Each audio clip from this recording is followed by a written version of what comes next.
नमस्कार मित्रांनो, स्वागत आहे तुमचं पुन्हा एका नवीन अशा रोमॅन्टिक लव्ह स्टोरीमध्ये. तर मग चला सुरुवात करूयात आजच्या या भागाला. इकडे संस्कृती लॉनमध्ये आशू नटून थटून तयार होती. तिची मेकअप आर्टिस्ट तिला फायनल टच देत होती. ती खूपच सुंदर दिसत होती, परंतु चेहऱ्यावरती काही खुशी नव्हती. ती गाथाला खूप मिस करत होती. आशू, अगं आवरलं की नाही तुझं? बाहेर सगळे गेस्ट तुझी वाट पाहत आहेत, तिची आई तिला बोलली. आशूच्या डोळ्यात पाणी आलं. काय झालं बाळा? आईनं काळजीने विचारलं. मला गाथाची फार आठवण येते आई, खूप मिस करते मी तिला, आशू तिच्या आईला मिठी मारून बोलली. तिच्या आईनं तिच्या पाठीवरनं हात फिरवला. काकू, आशूला घेऊन यायला सांगितलंय, कुणीतरी मुलगी येऊन त्यांना बोलली. हो, आलोच आम्ही. चल, अक्षय वाट पाहतोय, तिची आई बोलली. तू हो पुढे, मी आलेच, आशू स्वतःला नॉर्मल करत बोलली. लवकर ये, तिची आई बोलली आणि बाहेर गेली. मग आशूनं स्वतःला पुन्हा एकदा आरशात पाहून व्यवस्थित केलं. छान दिसताय, मेकअप आर्टिस्ट बोलली आणि आशूनं चेहऱ्यावरती एक स्माईल आणली. आशू दीदी, गायत्रीचा मागणं आवाज आला आणि आशूने मागे वळून पाहिलं. गायत्री, किती वेळ झाले मी तुझी वाट पाहती आहे, आशू बोलली. सॉरी दीदी, तुझ्यासाठी गिफ्ट आणायला थांबले होते. गिफ्ट? आशू बोलली आणि गायत्री बाजूला झाली. तिच्या मागे उभी असणारी गाथा आशूला दिसली. गाथा? आशू तिला पाहून शॉक झाली. आशू? गाथानं पळत येऊन तिला मिठी मारली.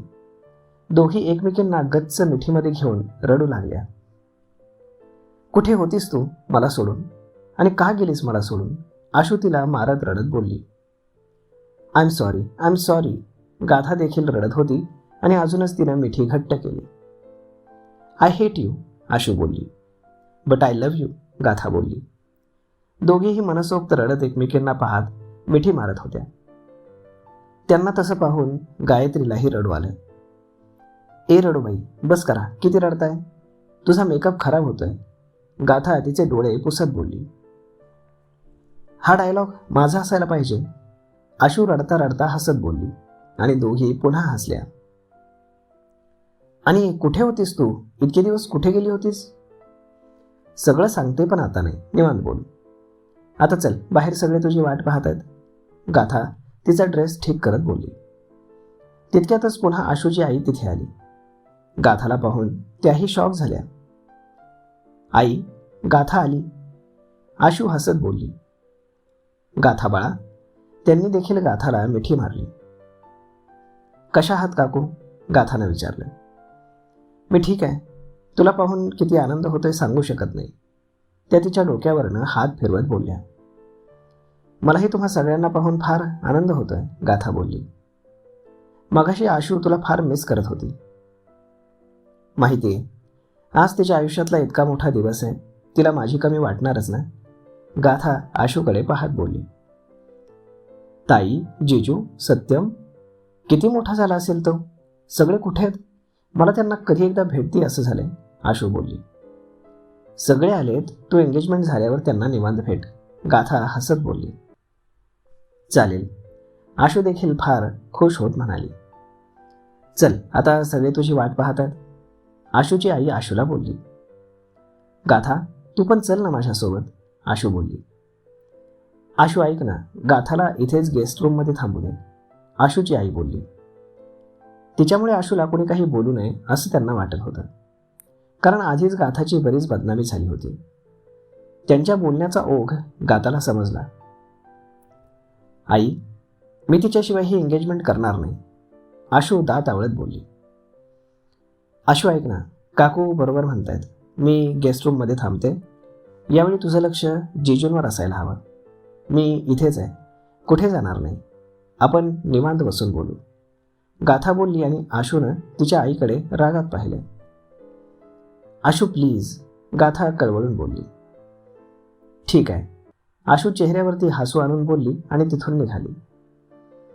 दीदी चल, गायत्री गाथाला म्हणाली आणि मग दोघी समीर आणि माया जवळ आल्या. भेटली आशू, मायाने विचारलं. हो, ती बघ येते. गाथासमोर इशारा करत बोलली. मायाने तिला पाहून हात हलवत हाय केलं.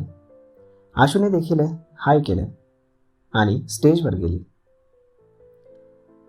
इकडे डॅड, आम्ही जाऊ तिथे? सत्यम लॉनच्या एका साईडला असणाऱ्या झोक्यांना पाहत बोलला. तिथे लहान मुलांसाठी खेळायला बरंच काही होतं. हो जा, ठीक आहे, समीर बोलला. मी पण जाणार, ग्रीषा बोलली. अजिबात नाही या, तू फार बदमाश आहेस, माया बोलली. डोंट वरी मॉम, मी ग्रीषाकडे लक्ष ठेवीन, सत्यम बोलला. डॅड प्लीज, ग्रीषाने आपले ओठ बाहेर काढले. ठीक आहे, जा, समीर बोलला. मग दोघेही पळत त्या ठिकाणी गेले. ग्रीषा आणि सत्यमसारखी बरीच मुलं तिथे खेळत होती, तीही त्यांच्यामध्ये मिसळली. इकडे देव लॉनमध्ये आला. समोर स्टेजवरती रिंग सेरेमनी सुरू होती. हँडसम डेव्हिल, तो पुढे जाणारच की ग्रीषानं त्याला मागून आवाज दिला. त्याने चमकून बाजूला पाहिलं तर ग्रीषा त्याच्याकडे पाहत हसत होती. बेबी गर्ल, देव तिला पाहून फार खुश झाला. हँडसम डेव्हिल असं म्हणून ग्रीषा त्याला बिलगली आणि पुन्हा तीच फिलिंग त्याला आली. तू इथे काय करतेस? त्यानं तिला वर उचलून घेत बोलला. बोरिंग फंक्शन अटेंड करते, ग्रीषा तोंड वाकडं करत बोलली आणि देवला हसू आले. तू इथे काय करतोयस? ती बोलली. मी पण हे बोरिंग फंक्शन अटेंड करायला आलोय. तोही तिच्यासारखाच बोलला आणि ती तोंडावर हात ठेवून खुदकन हसली. ग्रीषा कोणाशी बोलते? समीर तिला कोणाच्या तरी कडेवर पाहून लगेच तिथे आला. देव त्याला पाठमोर उभा होता, त्यामुळे तो त्याला ओळखू शकला नाही. ग्रीषा, समीर बोलला आणि देवने पलटून त्याच्याकडे पाहिलं. समीर देवला पाहून शॉक झाला आणि देव समीरला पाहून. समीर, देव त्याला पाहून खुश होत बोलला. ग्रीषा कम. समीरनं त्याला इग्नोर केलं आणि ग्रीषाला बोलला. डॅड, हा हँडसम डेव्हिल. ग्रीषा लगेच त्याच्या जवळ गेली. सत्यम कम बेटा, मॉम इज वेटिंग, समीर बोलला आणि सत्यम देखील त्याच्या जवळ आला. बाय. ग्रीषाने देवला बाय केलं. देव थोडासा गोंधळून त्याच्याकडे पाहत होता. ग्रीषा समीरची मुलगी आहे याचं त्याला आश्चर्य वाटत होतं, कारण आधी त्याला मॅक तिचे वडील आहेत असं वाटत होतं. सर, गायत्री देव जवळ आली. गायत्री, तो पहा समीर, देव बोलला.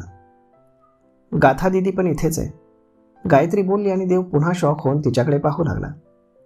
तिने गाथाकडे इशारा केला आणि देवनं त्या दिशेला पाहिलं. गाथा फोनवर बोलत थोडं बाजूला जाऊन उभी होती. तिला पाहून त्याचे डोळे भरून आले आणि त्याचे पाय तिच्या दिशेनं वळाले. तर मग मित्रांनो, तुम्हाला काय वाटतं? काय होईल आता? भेट होईल का देवची आणि गाथाची? पाहूयात पुढच्या भागात. तोपर्यंत तुम्हाला आजचा हा भाग, ही लव्ह स्टोरी कशी वाटते हे तुम्ही आम्हाला कमेंट करून नक्कीच सांगा. आणि जर आवडली असेल तर आपल्या जवळच्या मित्रमंडळींसोबत देखील हा व्हिडिओ तुम्ही शेअर करायला विसरू नका. धन्यवाद.